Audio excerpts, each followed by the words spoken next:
Hi, I'm Cloney. I make contents and good to know stuff and life in general. So, welcome.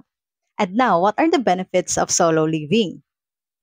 I was introduced to solo living way back college kasi nga na-kick out ako sa dorm. Takot na takot ako that time kasi I have this negative notion na mahirap mag-isa. But then, here I am enjoying the benefits of solo living. So, what are those? Una is natutunan kong mag-budget. Unlike before na nag-aaral pa tayo, our parents just provide us with allowances. And kapag nakulangan, hihingi lang ulit. But now that we are already working, nakakahiyang umasa sa ating parents kasi nga we are already capable. Kung kaya kahit na gaano kakonte pa yan, ay pinagkakasya natin.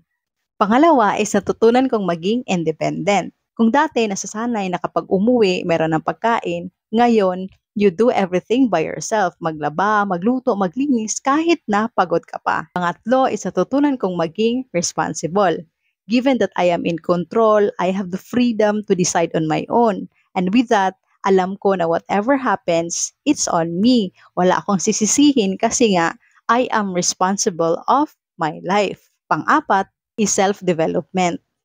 When we are entering adulthood, the more we are exposed to stress, and this forces us to adapt. With this, natututunan natin mag-manage ng ating stresses, mag-handle ng ating inner battles, and maging ang ating emotions. In short, nade-develop ang character natin. And fifth is self-fulfillment. Yung dati akala natin hindi kaya, kaya pala. And when we try to look back, we'll realize na though malayo pa, malayo na rin pala.